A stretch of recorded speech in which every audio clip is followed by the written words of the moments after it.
Oke, baik. Pada video kali ini akan saya tunjukkan beberapa menu maupun fitur-fitur yang ada di panel admin ya. Yang pertama tentu setelah kita masuk ke panel admin maka akan langsung tampil halaman dashboard kita yang berisikan transaksi terakhir yang sudah dilakukan melalui web kita, di mana data ini juga bisa kita download di database kita yang ada di drive kita ya, di drive kita. Nah, seperti ini. Di drive kita ada file database yang biasa kita buat dengan diawali dengan DB gitu ya. Ya, data tadi bisa kita download di tabs order ya, bisa kita download ke file Excel. Nah, itu untuk selanjutnya kita kembali ke panel admin. Kemudian menu yang kedua yaitu produk ya, dimana kita bisa melakukan edit maupun menambahkan produk baru. Ya, di sini akan tampil beberapa produk yang sudah kita buat tentunya ya. Kalau kita belum membuat sama sekali berarti di sini akan kosong dan kita bisa mulai membuat produk baru dengan cara klik di sini tambah produk baru.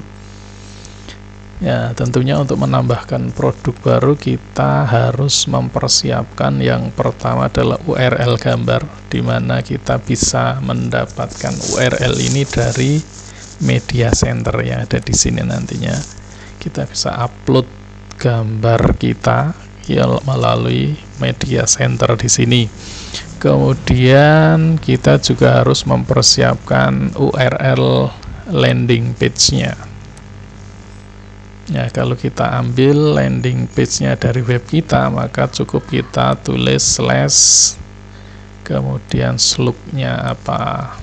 Tetapi jika kita mengambil landing page dari eksternal, berarti kita kopikan link lengkapnya di sini. Kemudian yang perlu kita persiapkan juga adalah link akses materi ya, di mana Anda menyimpan akses produk tersebut yang akan kita gunakan di sini. Jika produk kita simpan di drive, maka yang dimasukkan ke sini adalah link Google Drive-nya. Kalaupun kita menggunakan misalnya menjual aplikasi Gemini Canvas, berarti link aplikasi Gemini Canvas-nya yang kita pastekan di sini.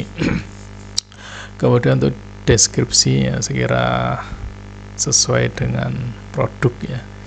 Nah, itu untuk pembuatan atau penambahan produk baru. Kemudian di sini juga ada fungsi atau menu bump ya, untuk upsell. Misalnya kita akan membuat bundling dengan produk lain, misalnya kita hanya dengan tambah 5.000 Anda akan mendapatkan produk apa gitu ya. Ini kita gunakan bump ini ya. Judul penawaran misalnya produknya apa, kita produk bump misalnya. Kemudian harganya misalnya 5.000, kemudian link aksesnya di mana, ini juga perlu untuk Anda siapkan terlebih dahulu. Kemudian kalimat ajakan biasa kita ya, hanya dengan tambah 5.000 Anda akan mendapatkan produk apa itu. Nah, itu untuk fungsi pada menu produk. Kemudian ke kupon diskon ya, kupon diskon. Kita bisa menambahkan kupon baru di sini ya. Ya, kita isikan di sini, misal kuponnya adalah promo gitu ya. Kita tulis di sini promo, kita pilih persentase atau nominal ya. Untuk persentase berarti yang di sebelah kanan bisa kita isikan dengan 50, 60 atau 70 gitu. Kemudian kalau kita memilih nominal berarti bisa diisikan misalnya 10.000, 20.000, 30.000 dan seterusnya. Kemudian berlaku untuk produk, ya ini berlaku untuk produk ini. Kalau di sini kita kosongkan, maka kupon ini nantinya akan berlaku untuk semua produk. Tetapi kita jika ingin membuat kupon yang hanya berlaku untuk produk tertentu, maka kita harus mengisikan ID produk di sini, ya, ID produk. Nah, di mana kita bisa mendapatkan ID produknya, ya, saat kita membuat produk di awal kita sudah membuat ID produk. Nah, di sini ID produknya. Atau kalau yang produk yang sudah kita buat, maka ID-nya akan muncul di sini. Nah, ini ID yang akan kita masukkan ke halaman pembuatan kupon ini. Ya, kita juga bisa menonaktifkan kupon yang sudah kita buat. Oke, selanjutnya kita ke menu komisi affiliate, ya. Di sini akan muncul, ya, pada menu ini akan muncul ada datanya jika affiliate Anda sudah ada yang memiliki komisi.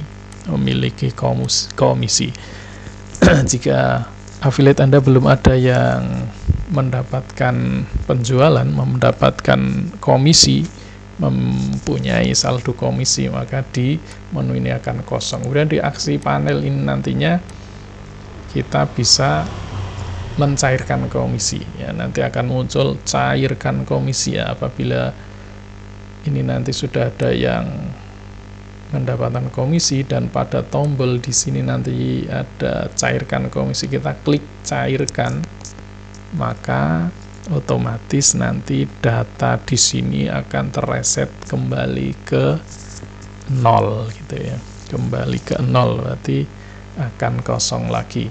Kemudian untuk selanjutnya yaitu kelas LMS. Kelas LMS kita bisa membuat kelas baru dengan cara klik di sini, ya. Nah, tentu yang pertama kita pilih di sini adalah produk apa, ya, nama produk yang akan kita jadikan sebagai produk LMS, ya. Misalnya kita yang tes tadi, ya, kita jadikan produk LMS. Kemudian kita juga perlu menambahkan nama penanda tangan jabatan, ya, 2, ya, karena penanda tangannya di kanan dan kiri, ya, kita isi di sini. Kemudian juga tag stempel, ya, nanti di sertifikat ada stempelnya lah. Tag apa yang akan Anda inputkan di stempel itu, ya, kita tulis di sini. Kemudian untuk penambahan videonya, ya, kita bisa membuat judul dulu. Yang pertama di sini judulnya apa kita tulis, kemudian ID YouTube, ya, kita hanya perlu inputkan ID YouTube-nya saja, bukan link YouTube-nya, tetapi hanya ID YouTube-nya saja. Kemudian kita isikan juga keterangan ataupun deskripsi dari video tersebut, ya. Ini opsional, tidak diisi, tidak apa-apa. Kemudian kita juga bisa menambahkan produk hingga tak terbatas, ya. Kemudian kalau yang bawah ini adalah deskripsi atau pengumuman kelas, berarti tidak per video lagi, tetapi ini adalah satu kelas tersebut, kelas LMS tersebut. Oke, selanjutnya kita ke halaman CMS. Nah, ini di sini kita bisa membuat landing page ataupun halaman tentang kami dan sebagainya. Nah, tentu yang harus Anda persiapkan terlebih dahulu adalah kode HTML dari halaman ataupun landing page yang akan Anda buat, karena di sini tidak ada visual builder ataupun page builder, ya. Jadi Anda harus menggunakan bantuan pihak ketiga ataupun aplikasi yang lain, bisa aplikasi generate HTML ataupun minta bantuan ke Gemini ataupun ChatGPT untuk dibuatkan kode HTML landing page Anda. Dan setelah itu kita buat, kita tambahkan di sini judulnya apa ya, nanti otomatis di sini slug-nya akan muncul. Nah, ini bisa kita edit, kita persingkat gitu ya. Nah, kemudian kode HTML-nya yang sudah Anda buat tadi kita pastekan di sini. Nah, contohnya di sini ya, ini kode HTML sudah isi ya, kita pastekan ya di sini. Gitu. Kemudian kita ke halaman media center. Nah, media center ini kita menggunakan ImageKit untuk menyimpan medianya. Kita tidak mengupload langsung ke Cloudflare ya, kita menggunakan ImageKit ya untuk menghemat ruang di Cloudflare. Jadi yang kita masukkan ke Cloudflare hanya file-file yang kecil saja ya. Kemudian setelah kita memilih gambarnya, kemudian kita pilih di sini, kemudian kita upload ya. Setelah kita upload sukses, maka akan muncul di sini linknya. Tetapi yang perlu diingat adalah bahwa link di sini tidak akan selamanya muncul. Setelah kita logout, nanti link ini akan hilang. Tetapi jika suatu saat Anda akan mengakses linknya lagi, maka Anda cukup login ke ImageKit ya. Nah, kita login ke ImageKit di bagian media library ya. Ini gambarnya sudah semuanya muncul di sini, kita tinggal ambil linknya ya, copy URL mana, tinggal mana gambar yang mau dipilih ya gitu.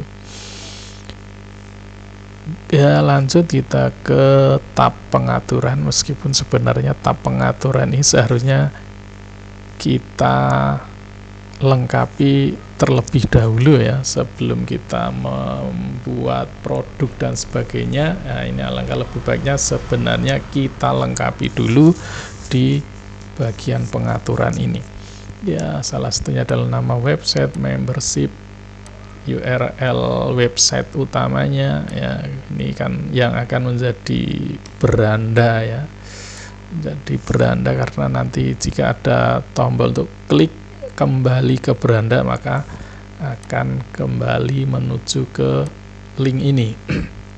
Kemudian URL logo ya bisa kita upload di ImageKit tadi ya, melalui media center, atau juga bisa langsung ke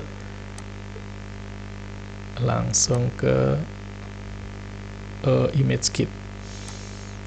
Kemudian gerbang pembayaran. Nah, ini bisa kita pilih manual saja atau dengan payment gateway. Payment gateway yang tersedia yaitu Duitku, Tripay, dan Sendit. Atau kalau kita hanya ingin mengaktifkan transfer manual saja, maka yang payment gateway ini kita nonaktifkan ya, tentu dengan mengisi data rekening di sini. Jika Anda ingin membuat transaksi otomatis atau cek mutasi otomatis dan muta, maka Anda perlu mengisikan tokennya di sini. Kemudian untuk payment gateway Duitku ya, tentu Anda harus mendaftar dulu ke Duitku, di mana untuk pendaftaran di payment gateway ini rata-rata mewajibkan kita untuk custom domain terlebih dahulu, dan juga tidak semua domain mesti disetujui ya. Contohnya di Tripay ya, kalau Duitku ini extension BizID ini biasanya diterima, tapi kalau di Tripay ini BizID tidak mau nge-approve dia, jadi mungkin menjadi bahan pertimbangan untuk pemilihan domain.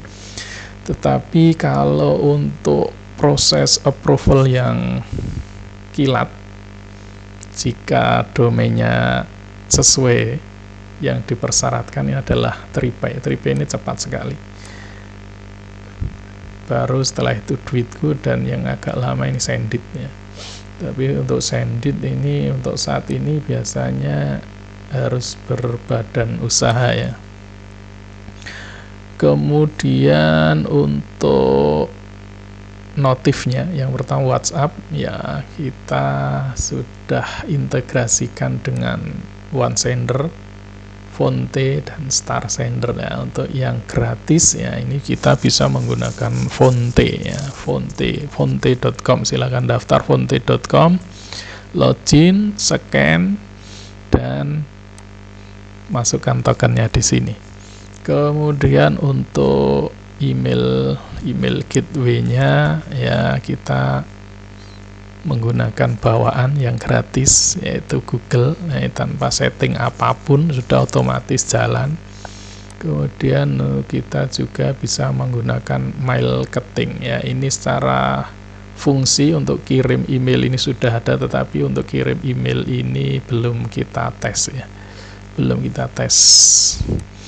Nah, kemudian kita juga bisa mengisikan nama pengirim dan juga email pengirimnya di bagian ini, nantinya akan muncul di email pembeli. Kemudian kita juga bisa memasukkan metapixel di sini. Kemudian untuk integrasi dengan Cloudflare Zone ID dan API Token. Nah, ini fungsinya nantinya untuk membersihkan cache ya. Jadi saat kita melakukan editing atau penambahan pada web kita agar langsung muncul dan bisa diakses, ini biasanya kita melakukan purge cache dulu, dimana untuk bisa mengisi ini kita wajib untuk custom domain dulu. Apabila kita tidak custom domain, maka juga akan otomatis mengikuti yang sudah ada di Cloudflare untuk purge cache-nya. Kemudian yang selanjutnya adalah ya, ini image kit. Ini gerbang jembatan kita untuk bisa upload media. Jadi kita harus mengisikan 3 bagian ini yang bisa kita ambil dari image kit ya. Kita ambil dari URL endpoint ya. Kemudian di bagian developer option, nah di sini public key dan private key.